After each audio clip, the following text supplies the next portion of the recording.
de Timoteo y Tito. Voy a leer el texto base, sin duda es interesante porque nos recuerda. Lo voy a leer aquí en esta versión que tiene Carolina, que a mí me gusta bastante, igual que la versión Dios habla hoy. Primero de Timoteo, capítulo 2, capítulo 3, perdón. Y lo vamos a leer como está ahí, desde el 1 hasta el 13, porque habla a los obispos y a los diáconos. ¿Cómo se llama esa versión? Siempre se me olvida. TDT. PDT, palabra de Dios para todos. Así sí. Por ahí la puedes poner ahí. Si la pueden poner ahí en la pantalla, pues no estaría nada mal. Palabra de Dios para todos. Ahí está, ahí apareció, dice los dirigentes de la iglesia.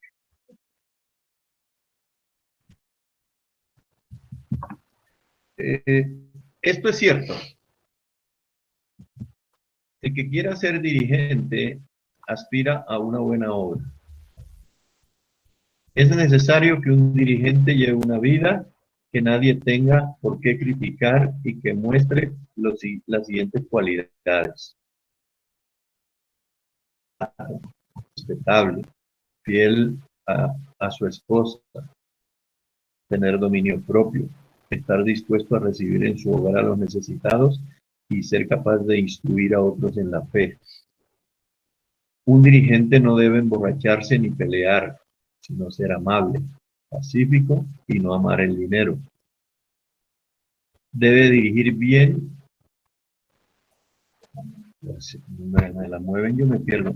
Debe dirigir bien. Debe dirigir bien a su propia familia, es decir, que sus hijos les obedezcan y siempre los respete. Si un hombre no sabe dirigir a su propia familia, entonces tampoco podrá cuidar de la iglesia de Dios. No debe ser nuevo creyente para que no se enorgullezca y no caiga en la misma condenación en que cayó el diablo. Además, debe tener el respeto de la gente que no es de la iglesia. De esa manera, evitará críticas y no caerá en las trampas que el diablo tratará de ponerle. Así también, los ayudantes o diáconos, ¿no?, deben ser respetables, sinceros, no tomar mucho vino y no ganar dinero de manera deshonesta. Deben seguir la fe que ahora Dios nos ha dado a conocer y tener la conciencia limpia. Primero, hay que ponerlos a prueba y entonces, si no hay nada en su contra, podrán servir a la iglesia. Versículo 11, ese yo lo tengo para después, pero vamos a mencionarlo para las mujeres. Asimismo, las mujeres deben tener estas cualidades: tener el respeto de los demás, no hablar mal de otros, tener dominio propio y ser dignas de confianza en todo lo que hacen. Los ayudantes o diáconos deben ser fiel a su esposa y dirigir bien a sus hijos y su hogar. Los ayudantes que hacen bien su trabajo obtienen un puesto honorable y fortalecen su fe en Jesucristo. Entonces ahí tenemos ya en la memoria refrescada un poco el tema de nuestro estudio del carácter varonil y todas estas cualidades que nosotros resumimos, y muchos han resumido en 20 cualidades. Voy a nombrar una vez más para que tampoco se nos olvide. El apóstol Pablo está dando una lista de virtudes que cada cristiano y aún más los líderes debemos desarrollar para tener una semejanza cada vez más al modelo que el Señor o Pablo también nos ha dado, que es nuestro Señor Jesucristo. Todas estas cualidades son para desarrollar, no vienen a nuestro ser por magia. Eso no es mágico, hay que trabajar en esto. El proceso de santidad es eso, trabajar, hacer lo que el Señor nos manda. Tenemos la ayuda de la palabra, tenemos la ayuda del Espíritu, así que excusa no podemos tener. Y el Señor pues espera de nosotros que esto se traduzca como en fruto del Espíritu, un fruto del Espíritu. Cada área de nuestro carácter nos hace, por decirlo de alguna manera, más santos. Sed santos en toda vuestra manera de vivir, dice la Escritura. Y cada una de estos adornos nos dan esa vestidura de santidad como el símil ese que usamos al principio de las vestiduras del sumo sacerdote en el antiguo pacto.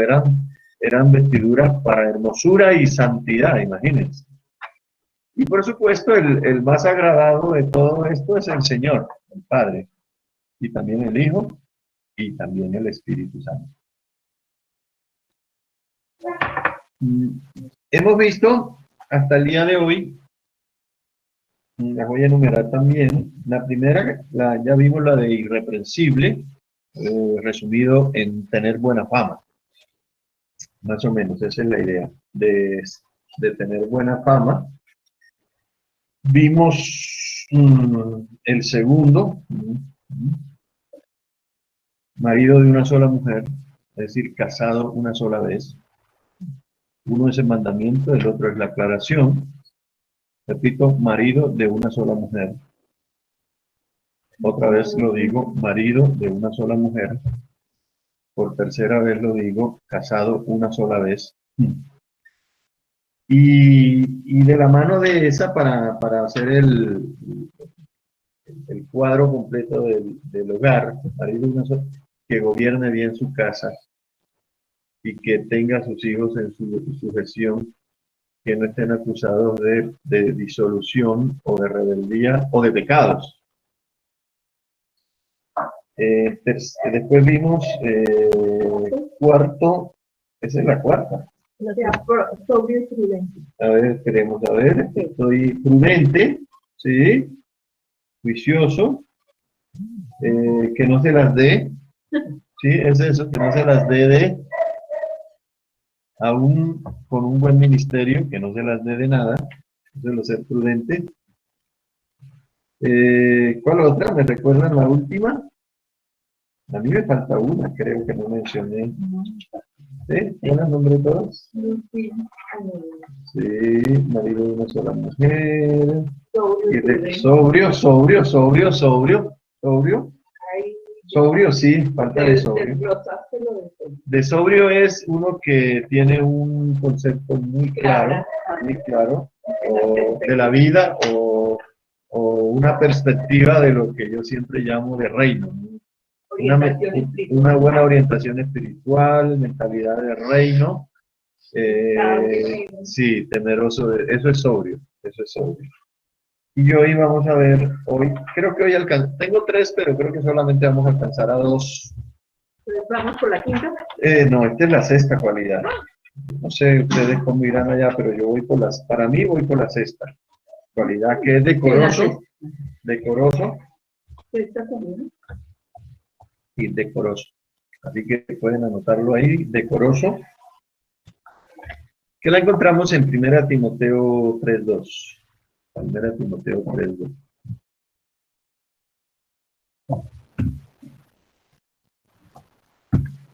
Así que, sí.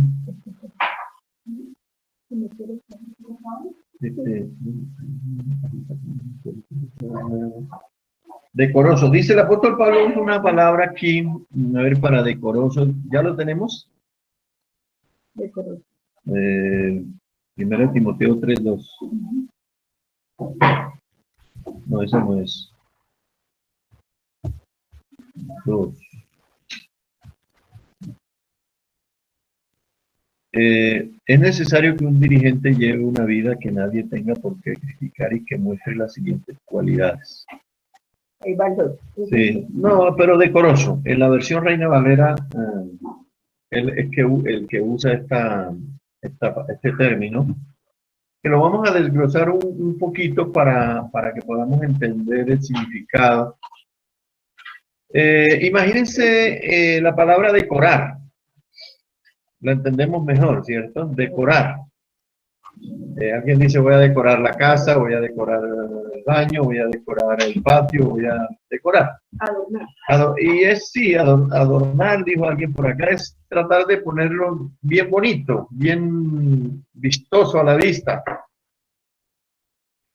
Y el apóstol Pablo utiliza un término para decoroso, un término griego, cosmios,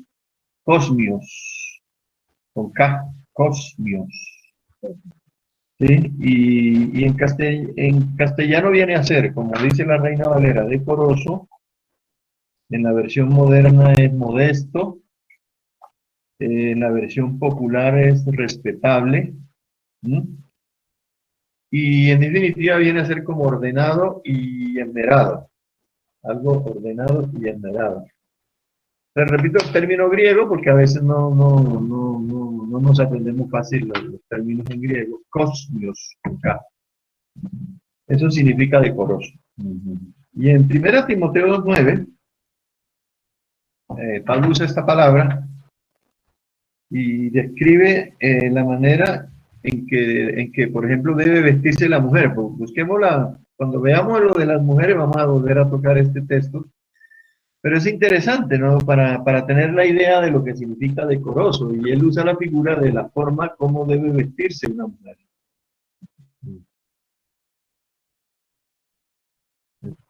De la vestimenta de las damas.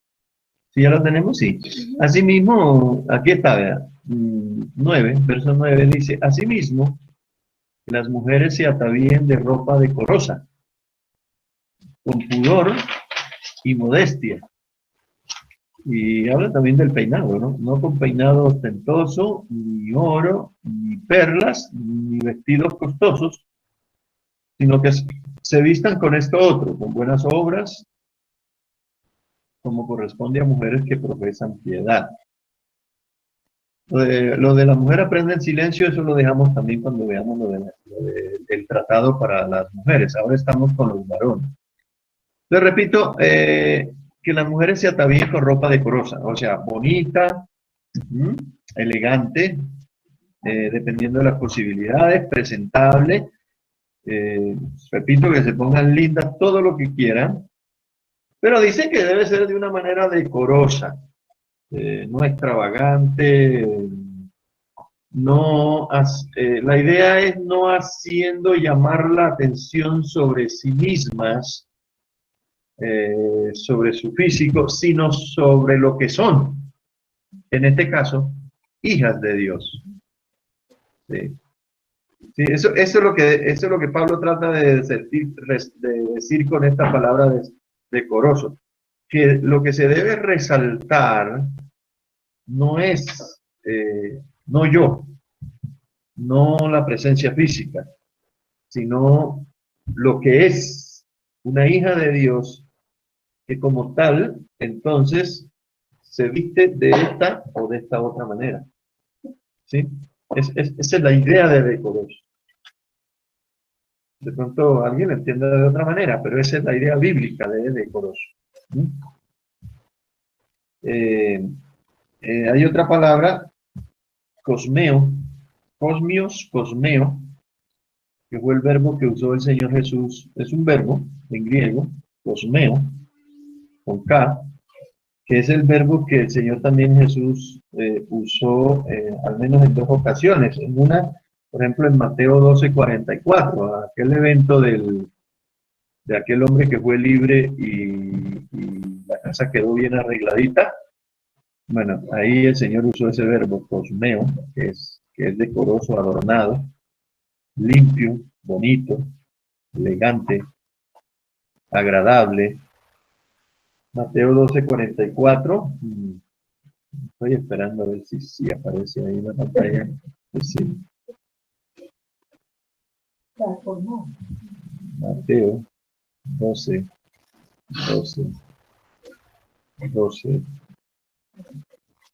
Sí, ¿de acuerdo? Entonces, La persona fue liberada, el demonio salió, la casa que representa nuestro ser, y el diablo que no deja de vigilar a ver cómo andan las cosas después de eso, dice, volveré a mi casa. Ah, bueno, dice, pero ¿por qué no me la bajan un poquito más desde el 40 y qué, uno tal vez?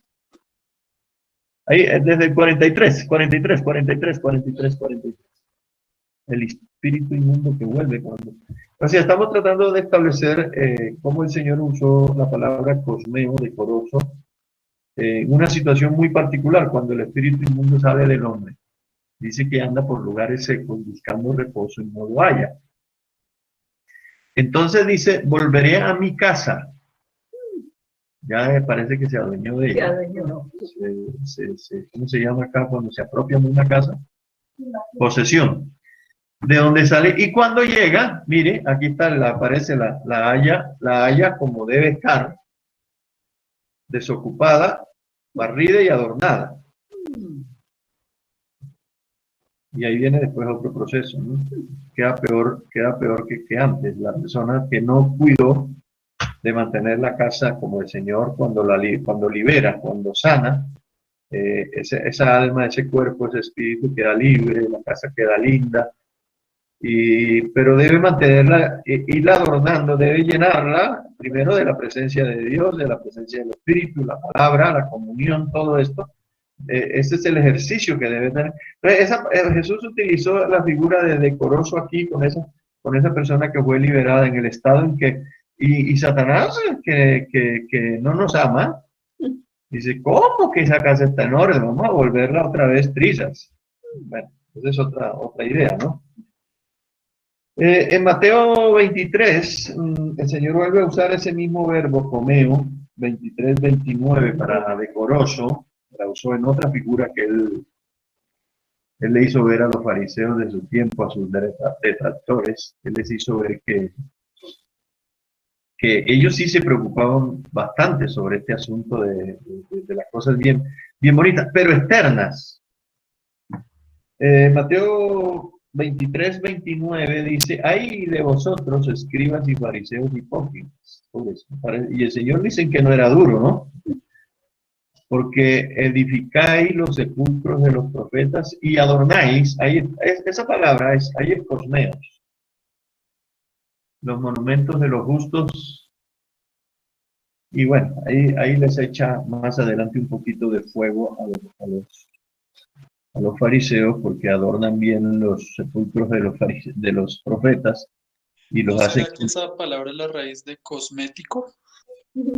Es probable, no lo había pensado, pero no me extrañaría que tenga esa raíz de cosmético, que es muy conocida para nosotros hoy en día, ¿no? De pronto buscarla y a ver, yo estoy seguro que la vamos a encontrar fácil, a ver si cosmético también acomoda aquí. Sí, sí, entonces, cosmios, comeo, decoroso o adornado en castellano. Adornado, decoroso, casa en orden, bonita. Acuérdense que esta es una faceta del carácter de alguien que anhela obispado o en términos más generales de un cristiano. Hay que definirla también como un cristiano. Si ustedes, me acordé ahora de algo, cuando yo leí el texto que leímos de 1 Timoteo, cuando leímos el capítulo, primero Pablo le habla a los líderes, a los obispos, como él lo llama, después le habla a los diáconos, y quiero que entienda que después de esas dos categorías no hay otra categoría, no existe otra categoría. No existe el mero oyente, no existe el mero asistente, no.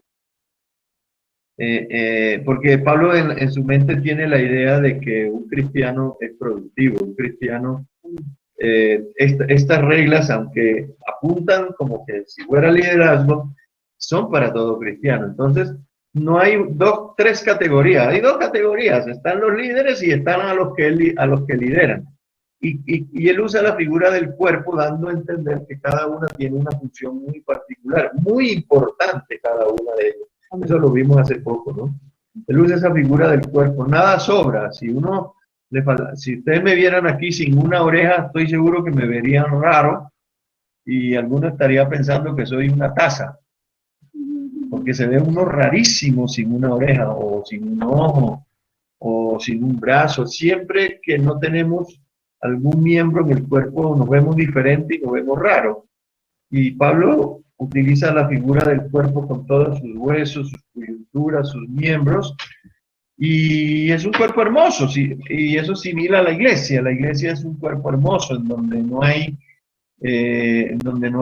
inútiles, no hay personas que simplemente son simpatizantes, porque pues hoy en día en nuestro medio, pues se suele categorizar a simpatizantes, creyentes y discípulos, pero para el Señor solamente hay discípulos. Para Él los simpatizantes, ni los fans, ni los creyentes, ni cualquier otra que salga por ahí, él no reconoce esas cosas. Entonces fíjense que después de líder y diáconos y todos en sus áreas de servicio, como vamos a ver más adelante, cuando Pablo utiliza Efesios capítulo 4 y Pablo también en Romanos utiliza todo este asunto de los ministerios y toca todas las áreas de servicio hasta servir a las mesas, por ejemplo, en la época primitiva.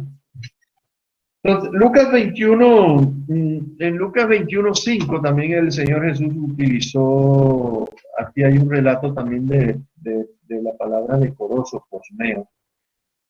¿Averiguaron lo de cosmético? A ver si de pronto, ¿qué colocaron? Yo no vi. ¿Qué dice? ¿Lo puede? Vuelve a ponerlo. Estaba tan absorto en lo mío. Etimología del griego antiguo, cosméticos. Ya, ahí está. Que es adornar, a su vez, cosmos, orden, contiene el sufijo ica, que significa disciplina o actividad. Miren que ahí está. O sea, habla del origen del término, la etimología del término, cosmeo. Y de ahí viene para nosotros cosmético. Bueno, las mujeres, ¿no? Son las que más saben manejar eso. Tanto el término como todo lo que implica la cosmetología. Decía que en Lucas 21:5 el Señor también ahí también se utiliza esta palabra cosmeo. Dice, y unos que hablaban de que el templo estaba adornado de hermosas piedras blancas. ¿Se acuerdan que el templo, estaban hablando del templo? Y acuérdense que el Señor subió al monte de los Olivos, y los discípulos dijeron, mira, Señor, qué hermoso el templo, hermosas piedras. Eran unas piedras, mármol blanco, se dice. Eran muy hermosos, sin duda. Y ofrendas votivas. De pronto, votivas tal vez de votos. Eran ofrendas de alguien decía, bueno, yo ofrendo esto. Me da la impresión de eso. No tengo claro todavía. Ofrendas votivas, que viene de votos. Entonces, la idea, dando a entender de que el templo estaba adornado, estaba ricamente decorado, ricamente pensado, hecho de unas piedras hermosísimas. Ahora, ¿qué queda para nosotros? Es lo que Pablo está tratando de decirnos, que alguien que anhela obispado o diaconado o algún área de servicio debe reunir esta virtud, debe tener esta característica desarrollada en su carácter. Es decir, debe ser una persona decorosa. Y así como hemos visto, el término es muy rico tanto en griego como en castellano. Lo notan, trato de tratar de encontrar también los sinónimos, si que los hay, para dar a entender de que este término cosmeo, cosmético, decoroso, da la idea de que la vida del discípulo, la vida del Hijo de Dios, debe ser una persona que debe estar bien adornada. Pero vamos a encontrar, profundizando un poco más en qué es lo que Pablo nos quiere transmitir, qué significa realmente la palabra cosmeo, la palabra cosmético, la palabra decoroso. ¿De qué manera el creyente, bueno, no debo ser el creyente, el discípulo, debe decorar su vida? Quizás eso lo encontramos más en Tito. Vamos a mirar en Tito 2, 9 y 10 para darnos una idea. Para que vean hacia dónde va degenerando el decoroso. Para Pablo. O sea, quizás lo diría de esta manera. Es la interpretación teológica de lo que debe ser una persona decorosa. ¿En qué sentido? Dice Pablo a Tito, dice, exhorta, oiga bien, mire para dónde va decoroso. Exhorta a los siervos a que se sujeten a sus amos, que agraden en todo, que no sean respondones, no defraudando, sino mostrándose fieles en todo. Aquí aparece, vea, aquí ya aparece la idea del apóstol Pablo cuando utiliza la palabra cosmeo para un discípulo. ¿Para que qué? Todo. Utiliza la figura del siervo con el amo, el esclavo con el amo, para decir en qué sentido hay que ser decoroso.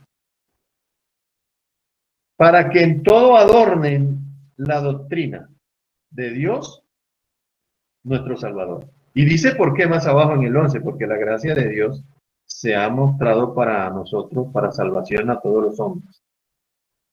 Enseñándonos que renunciando a la impiedad y a los deseos mundanos, vivamos en este siglo.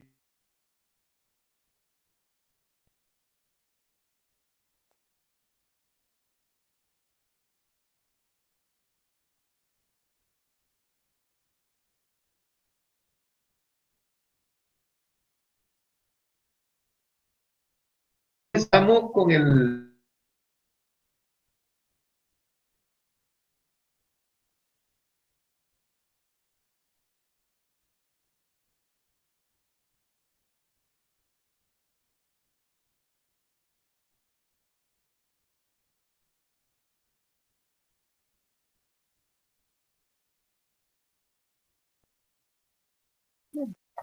lo que se ve, lo que se manifiesta, que es el fruto de lo que se es, adorna la doctrina de Cristo. Entonces, a ver. ¿Lo escuchas bien ahora? Perdón, Arturo, ¿podría devolver el cassette por ahí 1 minuto, 2 minutos? Porque se había congelado. Sí, voy a devolverme creo que en primera habíamos visto Tito 2, 9, 10. Sí, por ahí vamos bien. Sí, bueno, terminó de leer el texto y ahí quedamos mudos. Listo. Entonces, lo que le estaba tratando de decirle era de que sí, definimos el término decoroso, lo que significa, el origen, la etimología, todo lo que tú quieras, cómo es en griego, cómo es en castellano, que es una palabra muy rica en los dos idiomas. Pero el apóstol Pablo está tratando de ilustrar de qué manera debe ser decorosa una persona con una figura que él usa en Tito 2, 9 y 10. Utiliza la figura del siervo respecto al amo. Tengan presente que aquí estaba presente la esclavitud. Dice, pero Pablo, yo alguna vez escuché a alguien criticando al apóstol que estaba de acuerdo con la esclavitud. Es que el problema no es si se es esclavo o una persona aparentemente pues dice que es libre, pero a veces es más esclava que uno de estos que era comprado por un precio y tenían un amo en sus vidas. Ahora, si tenían al Señor Jesús, el problema da igual de que fuera esclavo o no. Pero bueno, la figura que él está usando es esa, es decir, que el amo, perdón, el esclavo, el siervo, Pablo dice, debe agradar, ahí está el adornar, el comeo, el esclavo debe adornar, agradar a su amo en todo.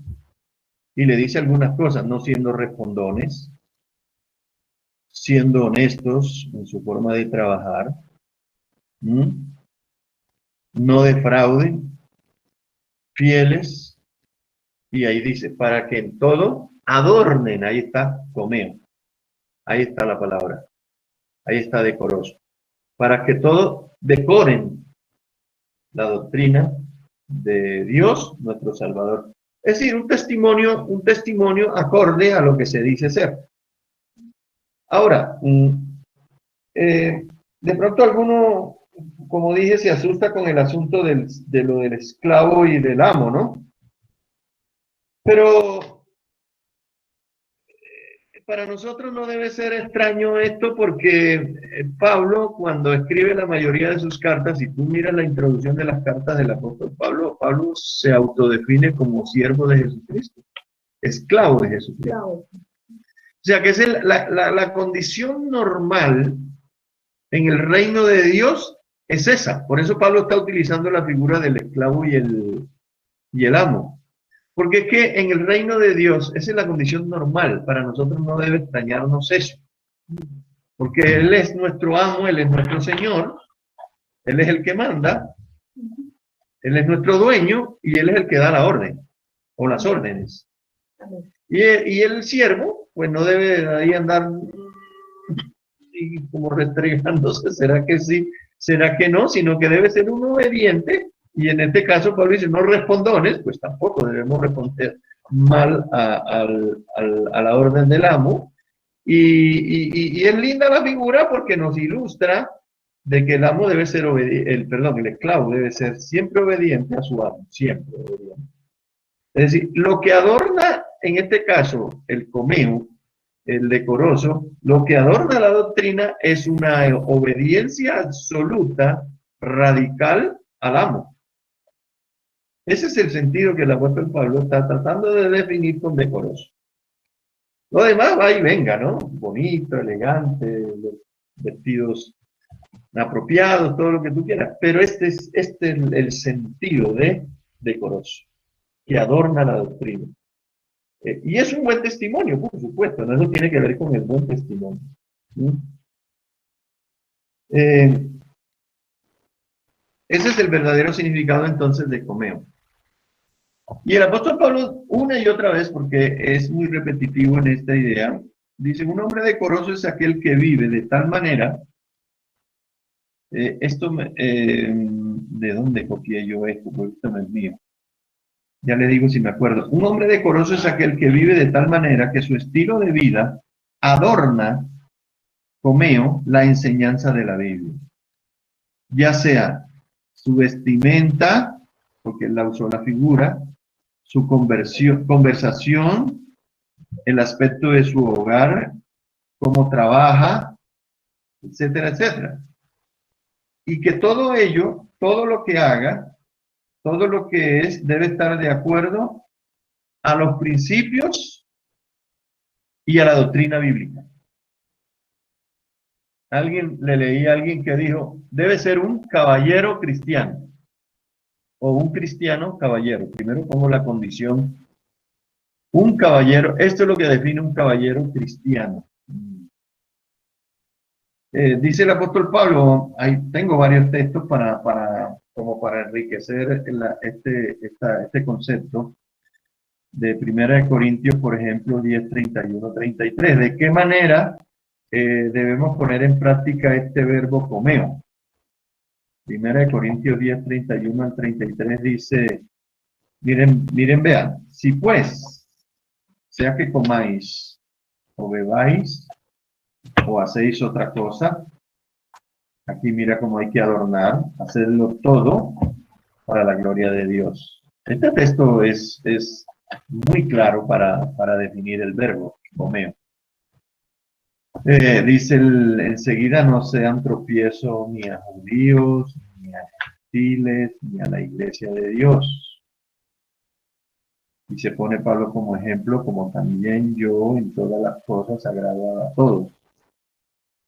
Y aquí aparece también un punto muy importante para ser decoroso. Dice, no procurando mi propio beneficio, sino el de muchos para que sean salvos.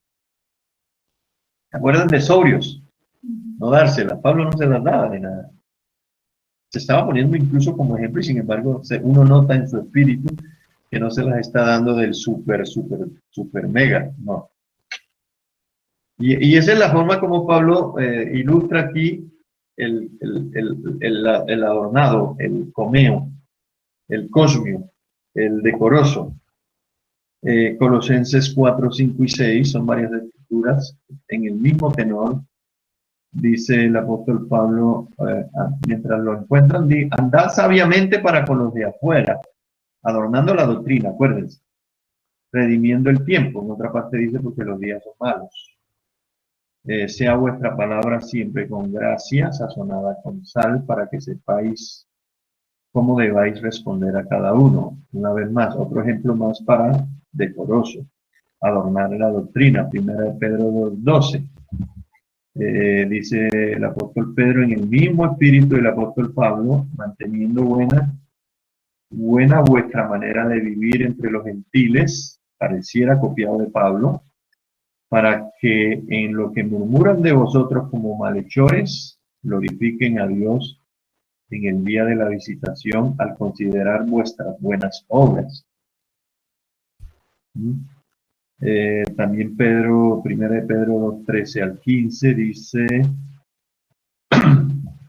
utilizando también la figura del amo, del siervo, por causa del Señor. Este es un texto muy complicado para algunos cristianos.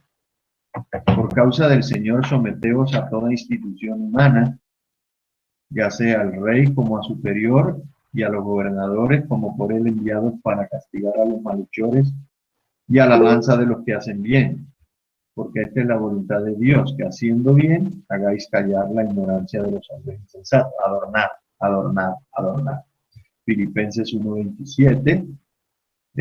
Nuevamente, el mismo Pablo hablando de compostura, de adornar la doctrina, solamente que os comportéis como es digno del Evangelio de Cristo, para que, o sea que vaya a veros, o que esté ausente, oiga de vosotros que estáis firmes en un mismo espíritu. Esta expresión me llamó mucho la atención, el espíritu que nos debe inundar a la hora de adornar la doctrina, un mismo espíritu. Creo que habla también de comunión, combatiendo unánimes por la fe del Evangelio, Romanos 14:19, en el mismo tenor. Así que sigamos lo que contribuye a la paz y a la mutua edificación. Filipenses 2, 3 y 4. Otra forma de Pablo decir cómo adornar la doctrina de Cristo, cómo decorar la doctrina es así: nada hagáis por contienda o por vanagloria, que esto lo usamos para prudente también, para prudente, una persona prudente. Nada hagáis por contienda o por vanagloria, antes bien, con humildad, estimando cada uno a los demás como superiores a él mismo, no mirando cada uno por lo suyo propio, sino cada cual también por lo de los otros. Y Tito 2:1, pero tú habla lo que está de acuerdo con la sana doctrina. Y lo vamos a utilizar. Este versículo en particular, que ya tiene que ver con la enseñanza, lo vamos a usar cuando toquemos que sea apto para enseñar. Apto para enseñar. Es otra cualidad que todavía no la vamos a... Que la tengo lista, pero creo que no la alcanzamos a ver hoy. Entonces, les pregunto, mis hermanos, ¿se dan una idea? A veces a mí me cuesta trabajo transmitir las ideas, pero he usado muchas escrituras para poder definir mejor y entender mejor lo que significa la palabra decoroso. Adornar es el sinónimo. Bien bonito. Buen testimonio. Y todos, sin duda, estamos en este proceso, ¿no? Tenemos muchas fallas en estas cosas. Pero bueno, el Espíritu Santo nos muestra, nos permite, y cada vez que se presenta cada situación, el Espíritu Santo nos muestra el nivel en qué tanto vamos evolucionando en cada una de estas áreas de nuestro carácter cristiano. Pregunto, me pueden hacer así, ¿comprendido lo de decoroso?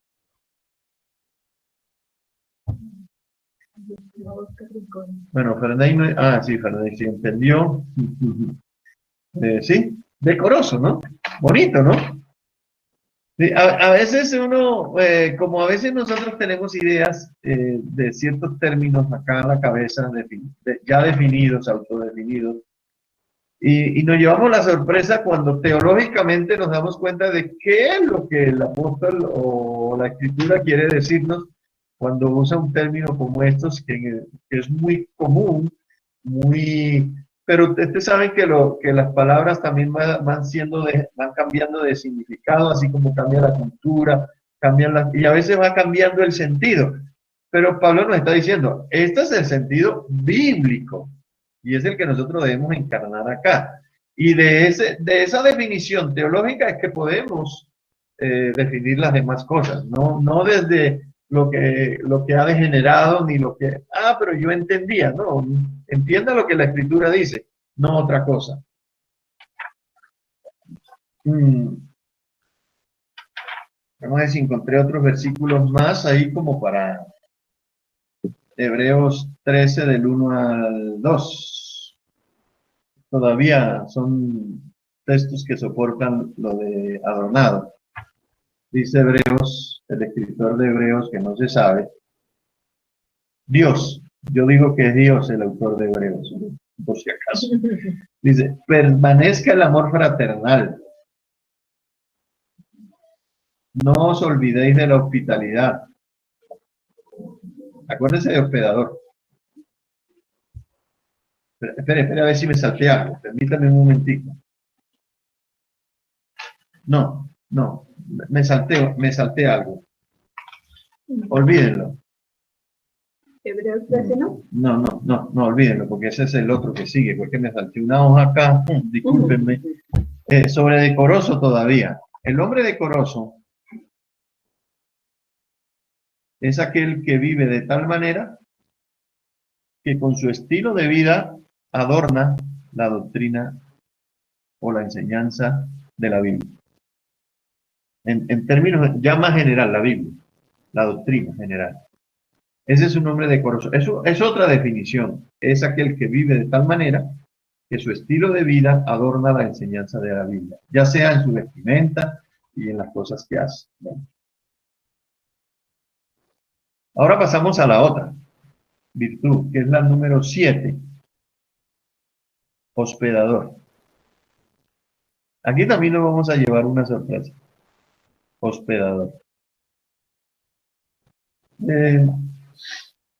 La forma más sencilla de definir hospedador es hospedar en casa. Hospedar en casa. 1 Timoteo 3:2 y Tito 1:8.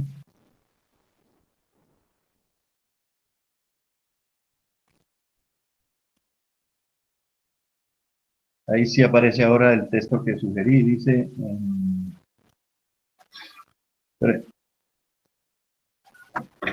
3:2.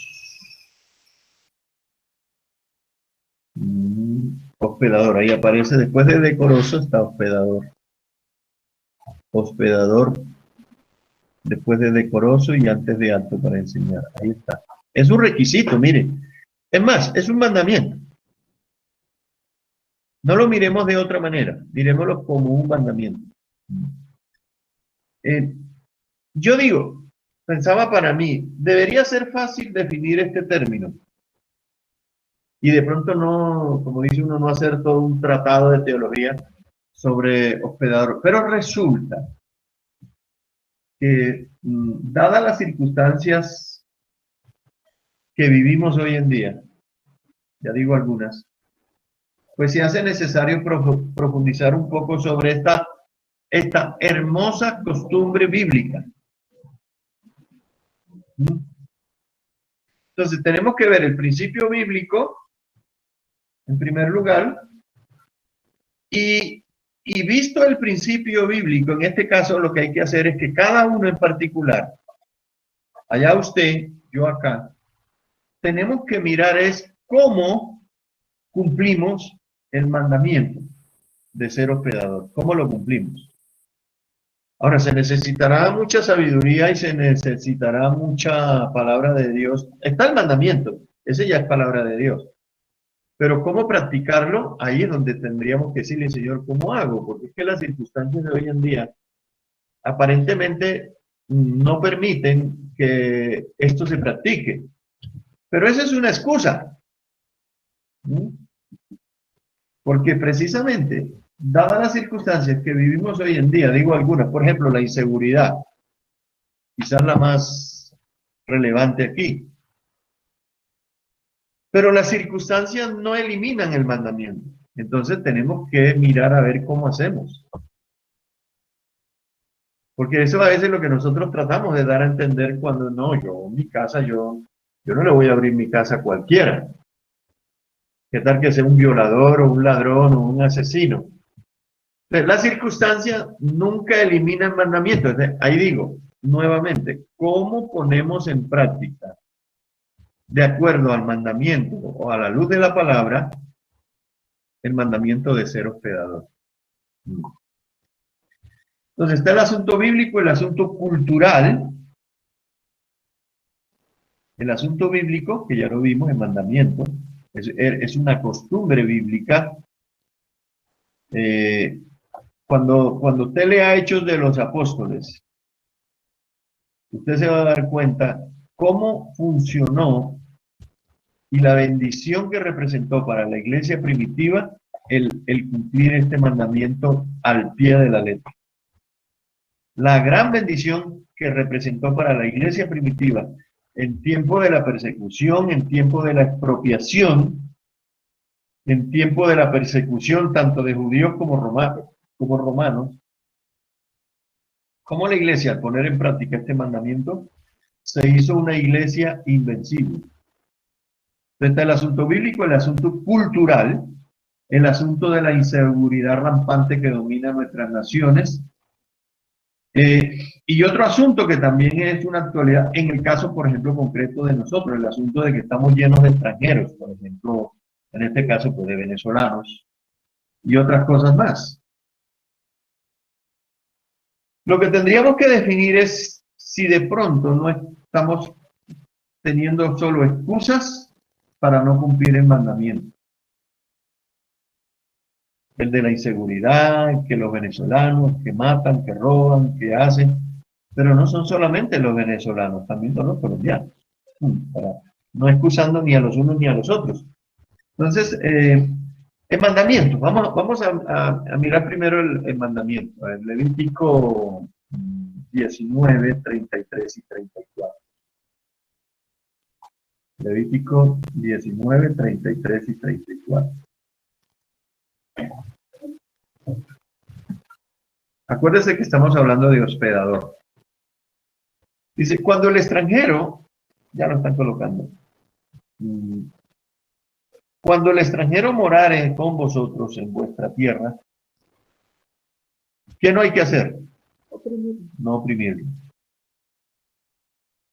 Y el 34 dice, debes tratarlo como a un natural de ustedes. Así deben tener al extranjero, que more entre vosotros, y lo amarás como a ti mismo. Y les dice, ¿por qué razón?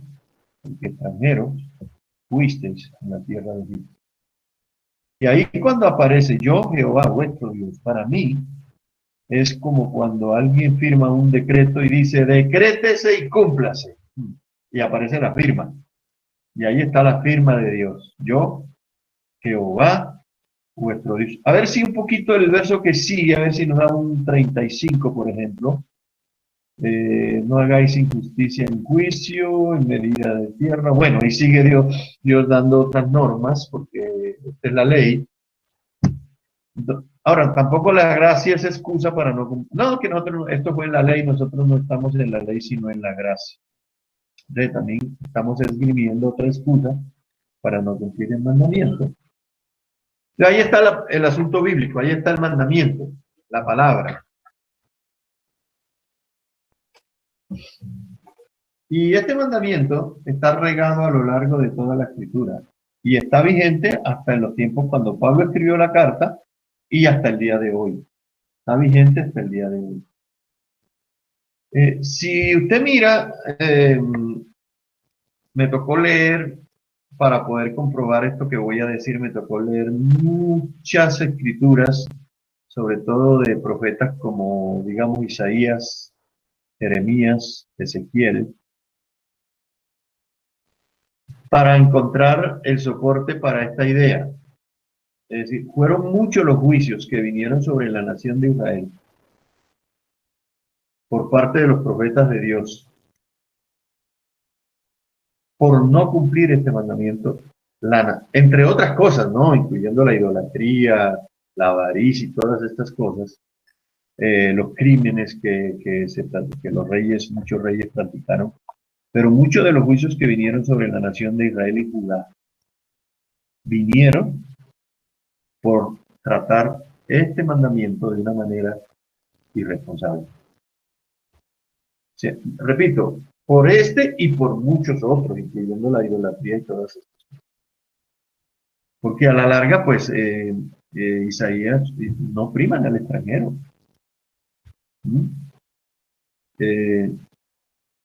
Fue una denuncia recurrente de los profetas de la antigüedad.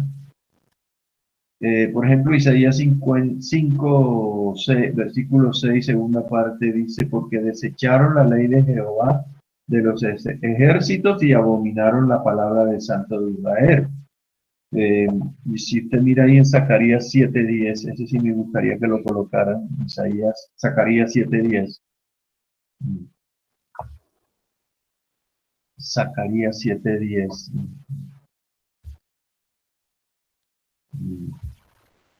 En el mismo tenor de Levítico 7:10. Ya.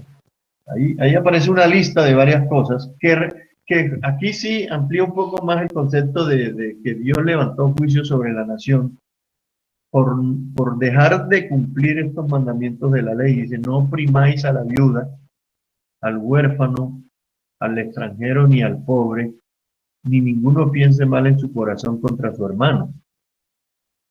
Pero dice el 11, pero no quisieron escuchar, antes volvieron la espalda y taparon sus oídos para no oír, y pusieron su corazón como diamante para no oír la ley ni las palabras de Jehová de los ejércitos, que él enviaba por su espíritu por medio de los profetas. Entonces, ahí nos está dando la idea de que cuando nosotros no cumplimos el mandamiento, evadimos el mandamiento, y sacando las excusas como la inseguridad, pero es que matan, que no sé qué, entonces ahí dice la palabra que sencillamente estamos endureciendo nuestro corazón y estamos esgrimiendo eso como excusa para no cumplir el mandamiento. Entonces, yo pensaría que creo que aquí estamos fallando mucho en esto. Mucho en esto. Habría que revisar. Por eso digo, cada uno tenemos que revisar. Jeremías 7:6 habla de no oprimir al extranjero, al huérfano y a la viuda. Es la misma denuncia. Era el mismo pecado que denuncia también Zacarías. Jeremías 7:6.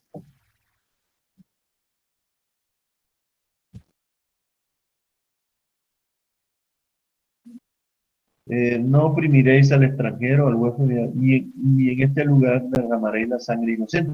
Habría crímenes, había de todo eso. Pero, y habla, fíjate, habla de la idolatría, habla de los crímenes, pero habla también de no cumplir este mandamiento. ¿Por qué? Porque de pronto dice, bueno, pero ahí no aparece en ninguna parte de lo de ser hospedador. Pero yo les pregunto, ¿quiénes son los candidatos para el hospedaje aquí? La Biblia aquí no lo está diciendo exactamente, pero ¿quiénes son los candidatos para ser hospedados? Ahora miramos el asunto cultural, pero ¿quiénes son los candidatos? El pobre, la viuda, el extranjero,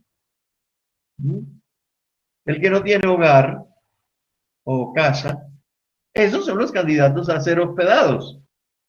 Y esos son los que aquí está diciendo los profetas. Ustedes miren lo que hicieron con esos que eran candidatos para ser hospedados en sus casas. ¿Se dan cuenta? Por eso digo, parecía fácil, pero ahora nos damos cuenta que es bastante complicado este asunto de ser hospedador. Y Pablo está diciendo, ese es un requisito de alguien que es un hijo de Dios, que es un creyente. ya en el término más general, más amplio. Entonces,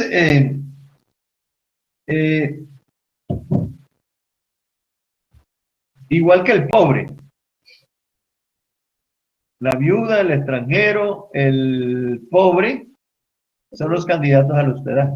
El huérfano. ¿Ah? Sí, el huérfano y la viuda, por supuesto. Esa sería la lista de los candidatos. ¿Quiénes deben?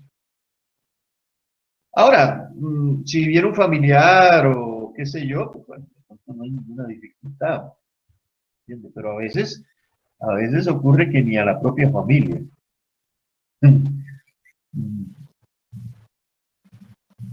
En realidad, en la idea también del apóstol Pablo, en mente, porque uno tiene que meterse en la mente, si se puede, o el espíritu del que escribe.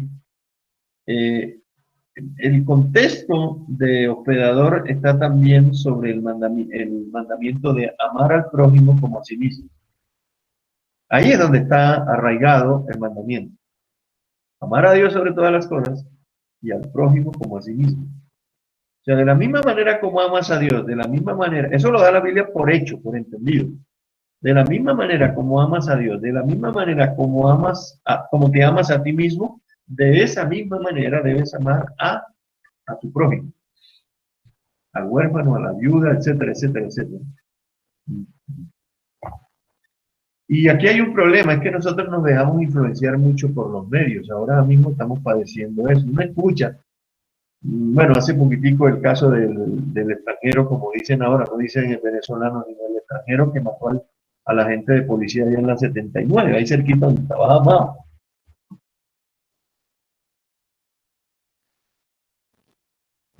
Y muchos casos que uno oye. Bueno, esos son casos particulares. Eso no es la norma, eso no es la regla general. Yo no podría evadir eso, esgrimir eso como excusa para entonces no cumplir el mandamiento, lo normal. Entonces, por eso le digo, aquí la influencia tiene que ser bíblica, no de los medios de comunicación. Bueno, hay varios textos para soportar eso, pero voy a nombrar solo algunos. Romanos 12:9, por ejemplo, dice que el amor tiene que ser sin fingimiento.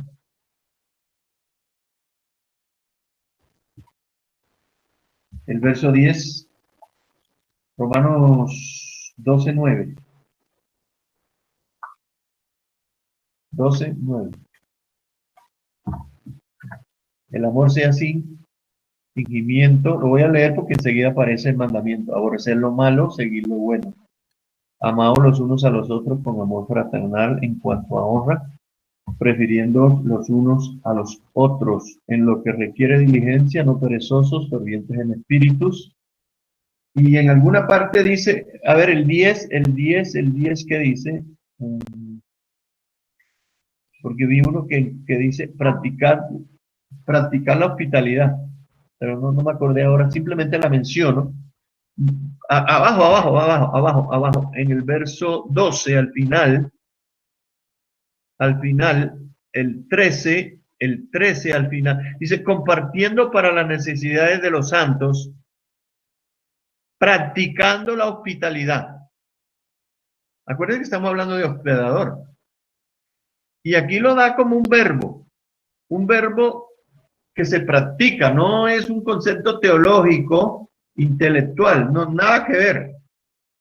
Es la dinámica de la iglesia, del pueblo de Dios, practicar la hospitalidad. Y habla de bendecir a los que los persiguen, no maldecir, etcétera, etcétera, etcétera. Entonces, acuérdense, es un verbo que se practica, que se conjuga, que representa un acto que yo hago para cumplirlo, el mandamiento. Practicar la hospitalidad. Me parece interesante, ¿no? Hebreos 13, 1 y 2. Vamos a esperar hasta que también aparezca, porque en el mismo tenor.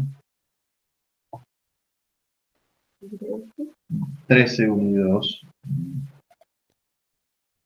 donde dice permanezca el amor fraternal. Mire que todo está como fundamento, como base el amor al prójimo, amor fraternal. Dice, no olvidéis, mire, no olvidéis de la hospitalidad. Estamos hablando de eso. Y a mí, y parece interesante lo que sigue, porque por ella algunos, sin saberlo, hospedaron ángeles.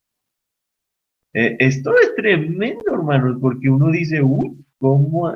Algunos, eh, como por ejemplo Abraham y Lot, de acuerdo, de dos al menos, Los del y camino de más Lot. Maús. ¿Ah? Los del camino de Maús. quedaron Bueno, me de hicieron no- recordar aquí lo de los Los dos porque discípulos que iban a Emaús y Los hospedaron a alguien y nada más ni nada menos al No. más importante del universo, lo imagínense. obligaron a quedarse. Sí, es decir, ellos cumpliendo el mandamiento, sin duda. Lot, casi parecido a lo de Lot. Lot en un principio no sabía que eran ángeles los que lo habían visitado.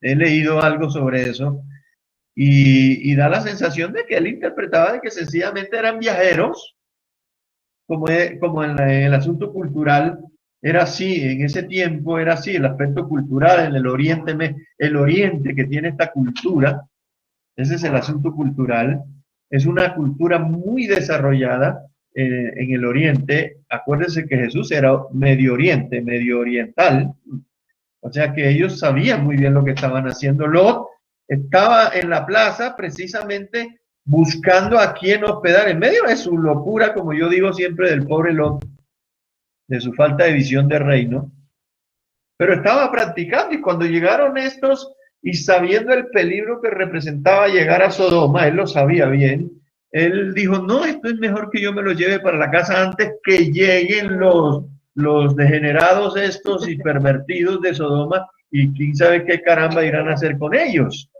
Entonces yo me lo llevo para mi casa. Abraham, de la misma manera, cuando llegaron los tres ángeles, es posible que él sí tenía más conciencia de que de pronto eran ángeles celestiales, pero se comportaban de una forma muy humana, muy natural, hasta esperaron ellos que Abraham les preparara el almuercito y todo y comieron con él. Entonces, el riesgo es que de pronto uno de esos seres llegue a buscar hospedaje y nosotros digamos, no, es que quizás si sea un asesino, un violador, y estamos perdiendo la oportunidad de hospedar un ángel. Es probable eso. Igual los discípulos en el camino de Emaús y cuando llegaron a Emaús, Jesús hizo que iba de largo y ellos, no, un momentico, mira, es que y no había luz, no había nada, es que mira la hora que es y además estaban en el asunto del día de reposo y todo este cuento. Venga, camine y entre con nosotros y duérmese esta noche y si quiere mañana y coma con nosotros y si usted quiere mañana, pues sigue su jornada y sin ningún problema. Y era el Señor Jesús, imagínense. Tremendo, ¿no?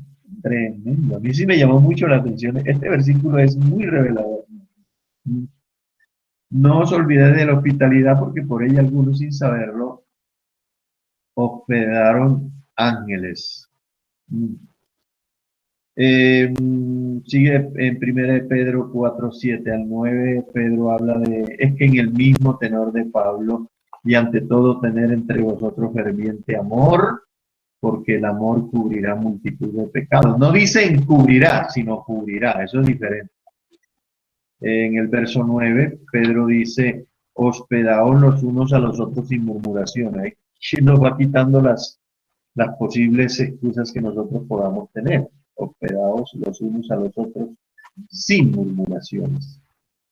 Estaba leyendo el libro que yo les he sugerido de base para este estudio, que es el de N. Hetz, y él cuenta una historia que tiene que ver con el aspecto cultural, más entre los árabes, porque ellos también practican mucho esto.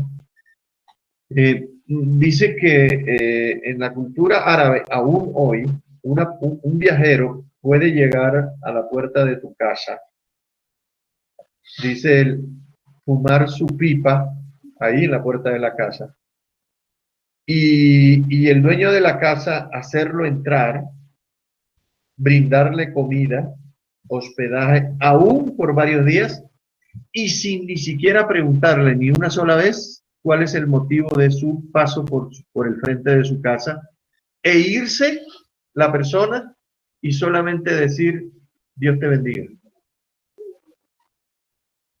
Dice, está tan arraigado este aspecto en la cultura oriental, tanto árabe como, bueno, no árabe, que era así. O sea, uno, si se presenta a alguien, eso es como un formulario de interrogatorio. Bueno, ¿y usted de dónde viene? ¿Usted qué hace? ¿En qué trabaja? Entonces, si llena, si califica, entonces de pronto le doy un pedazo de pan. Así somos nosotros. El aspecto cultural nuestro es castrado. Es castrado. Nada bíblico, por supuesto. Este verbio me gusta porque lo encontré hoy, Proverbio 18:24. Es muy bonito, es un proverbio muy bonito. A ver, Proverbios 18:24. Estamos hablando de hospedador. Dice, a ver, el hombre que tiene amigos ha de mostrarse amigo. Y amigo hay más unido que un hermano. Es un término del Nuevo Testamento. Parece de Pablo, o de Pedro, o de Jesús.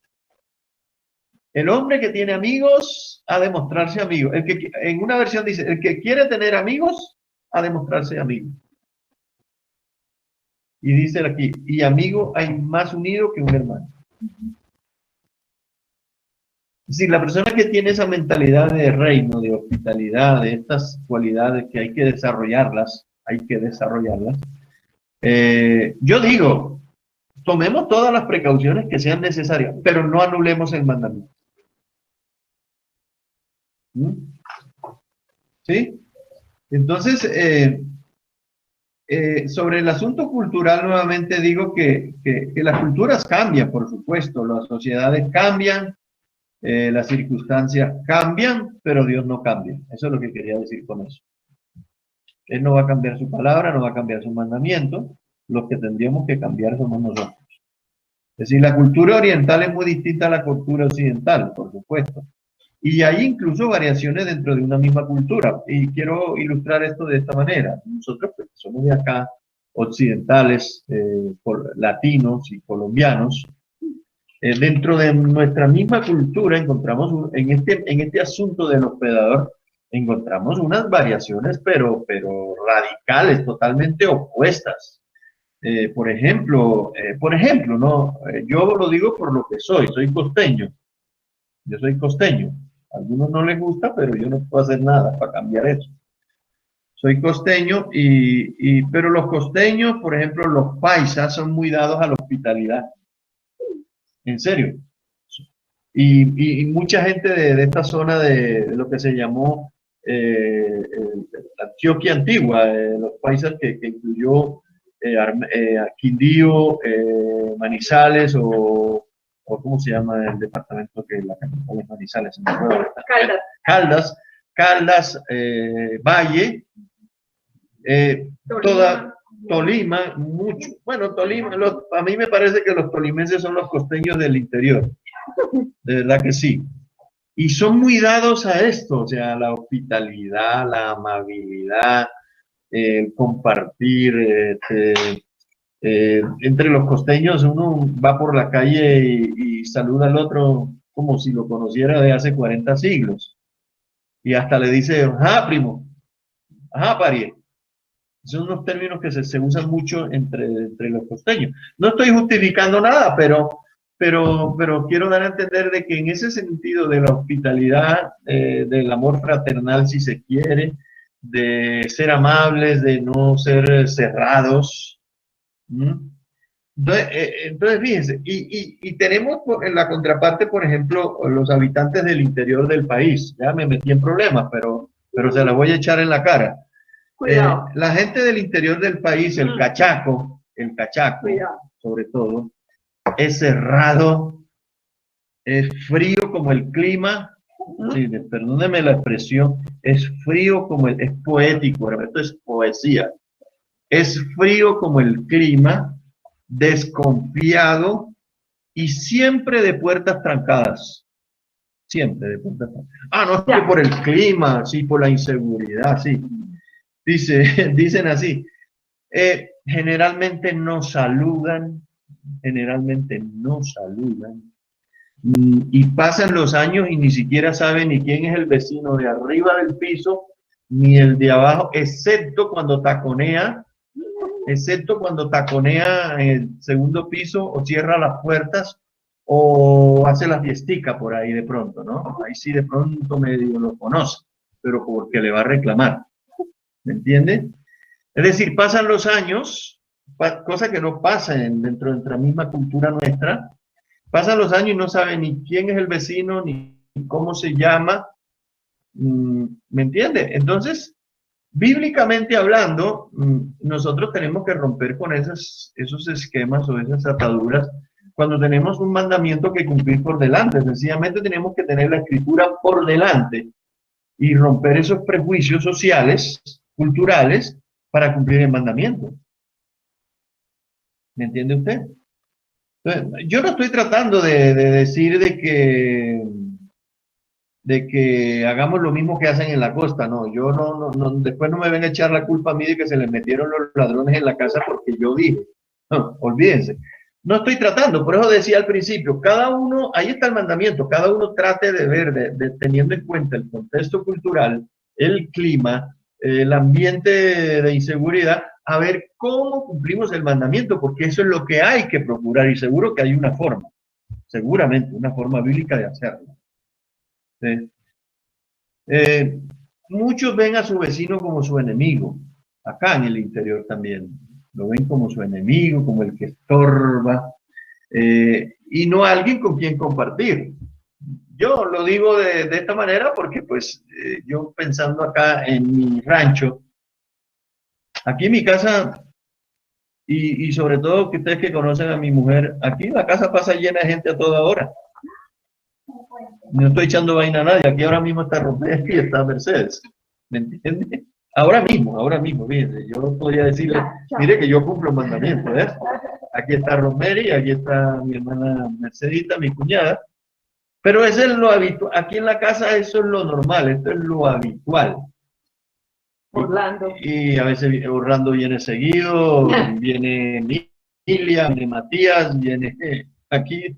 A toda hora la casa está puertas abiertas. Es decir, vivimos aquí en el interior, nosotros vivimos como si viviésemos en el valle o en la costa.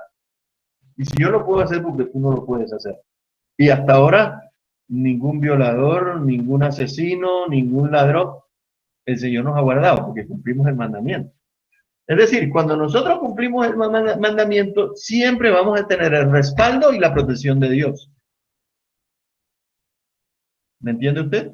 Y si de compartir se trata de la misma manera, o sea, tener esa conciencia de pueblo, de necesidades, y este tiempo de pandemia es propio para eso, por algo el Señor también lo permite, ¿vea? Para compartir, no, que es que el trabajo, me bajaron el sueldo, y por eso es que estamos insistiendo tanto en lo de la canasta, porque es para compartir, para poner en práctica este mandamiento de no solamente hospedaje, sino también.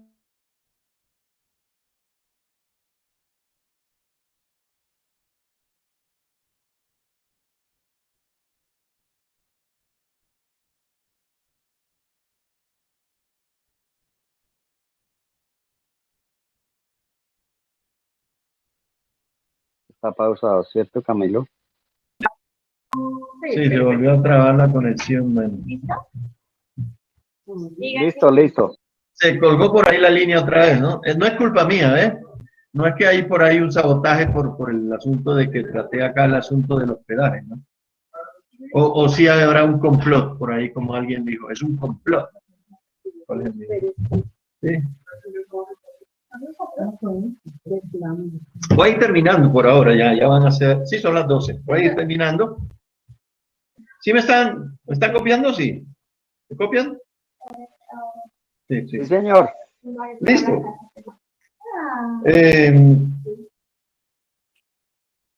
Vamos a mirar Hechos para darle un remache a este asunto de la hospitalidad con la práctica de la iglesia primitiva en Hechos 4:32.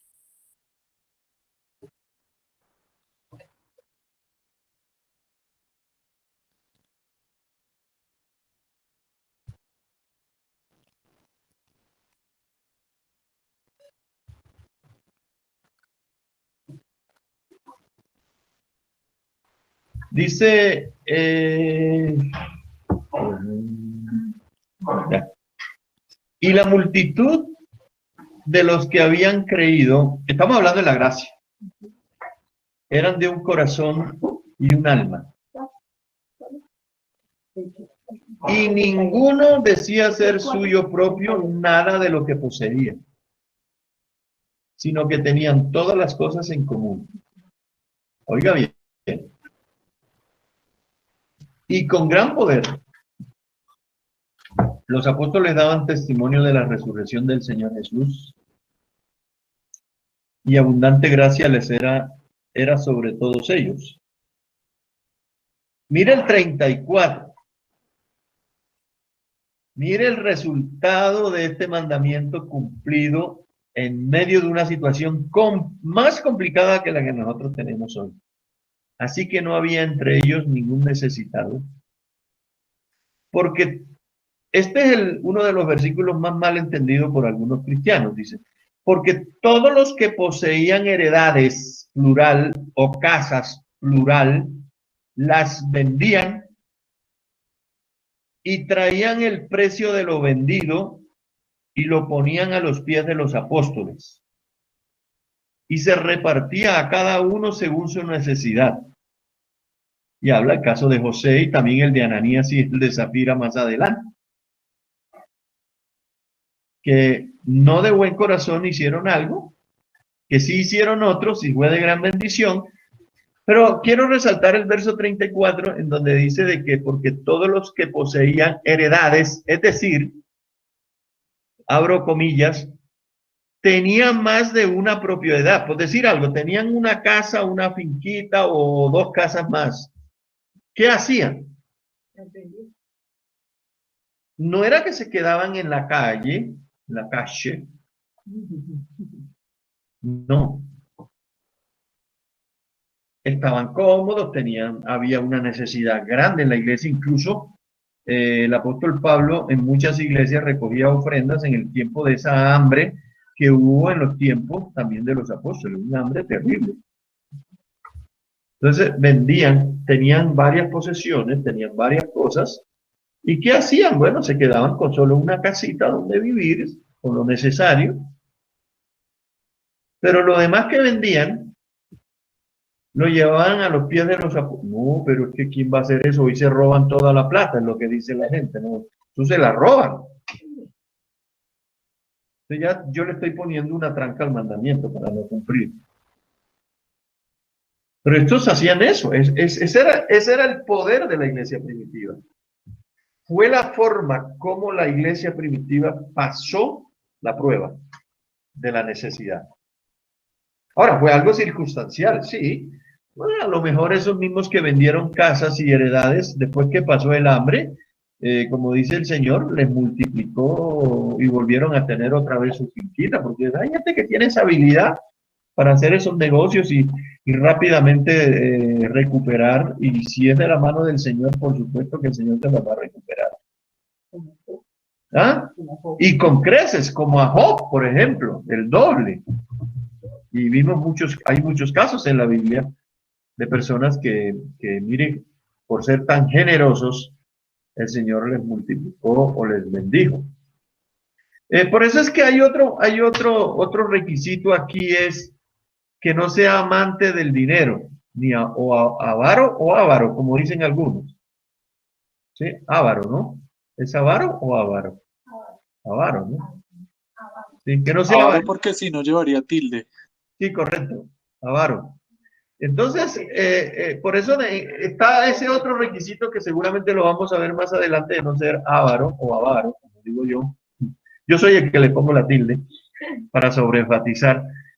¿Por qué? Porque no debe ser uno apegado, por decirlo de otra manera, como dice la Escritura, a las cosas materiales. Eso lo dice el Señor de diferentes maneras, ¿no? Que dice que el amor al dinero es la raíz de todos los males. Creo que Santiago, sí es el que dice eso, o Pedro, uno de esos dos. El amor bueno, no sé quién lo dijo, pero sí dice eso, que el amor al dinero es la raíz de todos los Es Timoteo, hermano. Ah, perdón. Timoteo fue el que dijo. En Timoteo. El amor al dinero es la raíz de todos los... No el dinero, sino el amor al dinero es la raíz. Entonces, mire cómo todo esto va siendo consecuente lo uno con lo otro. Entonces, fallaron, por ejemplo, Ananías y Zafira, porque no pensaron, sino en ellos mismos siempre. Ese fue el problema de Ananías y Zafira. Y fueron muertos por eso. Ahora, nadie los estaba obligando a hacer lo que hicieron. Pero como ellos querían aparentar, ahí no fueron prudentes, ¿de acuerdo? De prudentes, ellos quisieron fue aparentar de que a lo mejor vendieron la finca más bonita de todos los que había en la región y no, mire, aquí echamos solapa ahora nosotros, eso hicieron eso y ahora nosotros les vamos a ganar. A lo mejor un mal espíritu y mire que recibieron un juicio de parte del Señor tan tremendo, ¿no? Entonces hay que tener mucha mesura y ser muy cuidadoso, sobre todo revisar las motivaciones del corazón. ¿Qué es lo que buscamos? O sea que demos o que compartamos una cosa o algo de nuestra vida, porque pues, el tiempo es vida, ¿no? El Espíritu Santo. Sí. Entonces, este es uno de los textos, pues digo yo, más mal entendido entre los cristianos, porque otros lo que hacen es eso. Algunos se van al extremo de vender todo y se quedan en la calle mendigando. No están haciendo absolutamente nada. Sí. Termino. Solo que la cultura y la ubicación geográfica no castren en mandamiento o excusas. Si uno quiere ser, como dice el apóstol Pablo, alguien que quiere liderar, quiere ser alguien relevante en el liderazgo de la iglesia, debe ser hospedador. Nuestros padres, y me acordé ahora de estos dichos, ¿no? De nuestros padres, nuestros ancestros, o si todavía algunos viven, era muy común entre ellos. Dice, donde comen 7, comen 8. En mi tierra dicen mucho eso. Donde comen 7, comen 8. Acá he escuchado, échele agüita a la sopa. ¿Se acuerdan de ese? Curiosamente llega alguien a la hora del almuerzo, se hizo lo de los 4 o 5 platos y llegó el comensal número 5. Échele agüita a la sopa. Para dar a entender, ríndala para que le podamos compartir a esta persona, ¿no? Llegó alguien justo a la hora del almuerzo y hay que rendir la sopa. Y en este tiempo de pandemia, que se presentan como en la iglesia primitiva las muchas necesidades, el Señor nos está diciendo, practique la hospitalidad, porque para eso yo o lo he hecho o lo he permitido. He dicho. Mis hermanos, espero que me hayan entendido este otro aparte de hospedador. Y si el Señor lo permite, pues el próximo domingo pues, seguiremos compartiendo. Apenas vamos por 8. ¿Qué? ¿8? ¿8 o 7? Decoroso, 7. 7. Y el próximo domingo, si el Señor lo permite, vamos a compartir una de las también más complicadas, que es apto para enseñar. Apto para enseñar, para el próximo domingo, si el Señor lo permite. Así que, mis hermanos, les agradezco su atención. Y bueno, si hay preguntas, pues por supuesto.